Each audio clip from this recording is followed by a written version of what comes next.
നമസ്കാരം. വയനാട് ലോക്സഭാ മണ്ഡലത്തിൽ പ്രിയങ്ക ഗാന്ധിയുടെ പ്രചരണത്തിന് വേണ്ടി ബംഗാൾ മുഖ്യമന്ത്രിയും തൃണമൂൽ കോൺഗ്രസിന്റെ അധ്യക്ഷയുമായ മമതാ ബാനർജി എത്തിയേക്കുമെന്നുള്ള സൂചനകൾ ശക്തമാകുന്നു. വ്യാഴാഴ്ച കൊൽക്കത്തയിൽ കോൺഗ്രസിന്റെ മുതിർന്ന നേതാവ് പി ചിദംബരവും മമതാ ബാനർജിയും കൂടിക്കാഴ്ച നടത്തിയിരുന്നു. അതേസമയം മമത വയനാട്ടിലേക്ക് എത്തുന്ന കാര്യത്തെക്കുറിച്ച് കോൺഗ്രസ് ഇതുവരെയും ഔദ്യോഗികമായി പ്രതികരിച്ചിട്ടുമില്ല. അതേസമയം മമതാ ബാനർജി വയനാട്ടിലേക്ക് എത്തിയാൽ അതിന് പിന്നിൽ വെറും തെരഞ്ഞെടുപ്പ് പ്രചരണം മാത്രം ആവില്ല ലക്ഷ്യം, മറിച്ച് TMC കേരളത്തിൽ വേരുറപ്പിച്ചേക്കാം എന്നുള്ള സൂചനകൾ വളരെ ശക്തമാണ്. 3 വർഷം മുൻപ് ഇതിനുള്ള സജീവമായ നീക്കം നടന്നിരുന്നുവെങ്കിൽ പോലും അന്ന് അത് വിജയം കണ്ടിരുന്നില്ല. അറിയപ്പെടുന്ന നേതാക്കൾ ആരും തന്നെ ഇല്ലാതെ പിന്നാമ്പുറത്ത് ഒതുങ്ങിയിരുന്ന് തെരഞ്ഞെടുപ്പ് വരുമ്പോൾ മാത്രം ആളെ കണ്ടുപിടിച്ച് മത്സരിക്കാൻ എത്തുന്ന ഒരു രാഷ്ട്രീയ പാർട്ടിയായിട്ടായിരിക്കില്ല ഇനി മുതൽ തൃണമൂൽ കോൺഗ്രസ് മാറാൻ പോവുക. സംസ്ഥാനത്തെ പ്രധാനപ്പെട്ട രാഷ്ട്രീയ പാർട്ടികളിൽ നിന്നും വിട്ടുവരുന്ന അസംതൃപ്തരായ നേതാക്കളുടെ സാന്നിധ്യം കൊണ്ട് ഇനി ശക്തമായ ഒരു രാഷ്ട്രീയ പാർട്ടിയായി മാറുക എന്നുള്ള ലക്ഷ്യം തൃണമൂൽ കോൺഗ്രസിനുണ്ട്. BJP കേരളത്തിൽ സ്വീകരിച്ചിരിക്കുന്ന അതേ തന്ത്രം തന്നെയായിരിക്കാം ഒരുപക്ഷെ തൃണമൂൽ കോൺഗ്രസും ഇനി ഉപയോഗപ്പെടുത്തുക.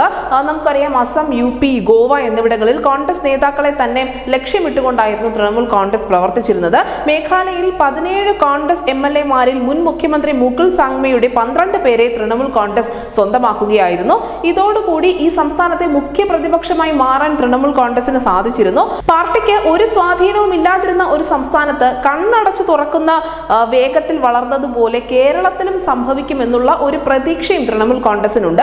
ഇതിന് മറ്റൊരു പ്രധാനപ്പെട്ട കാരണം കൂടിയുണ്ട്. കഴിഞ്ഞ ദിവസമൊക്കെ നമ്മൾ വാർത്തകളിൽ കേട്ടതാണ് JDS ഒരുപക്ഷെ സമാജ്വാദി പാർട്ടിയിൽ ലയിച്ചേക്കാം എന്നുള്ള വാർത്ത. അതിനർത്ഥം സമാജ്വാദി പാർട്ടിയും കേരളത്തിൽ സജീവമായ അണിയറ നീക്കങ്ങൾ നടത്തുന്നുണ്ട് എന്ന് തന്നെയാണ്. മാത്രമല്ല RLD, RPI തുടങ്ങിയ പാർട്ടികൾക്കൊക്കെയും കേരളത്തിൽ വേരുകളുണ്ട്. എന്തുകൊണ്ട് ഇതര സംസ്ഥാന പാർട്ടികൾ ഇത്തരത്തിൽ കേരളത്തെ ലക്ഷ്യം വെക്കുന്നു എന്നതിന് കൃത്യമായ ഉത്തരവുമുണ്ട്.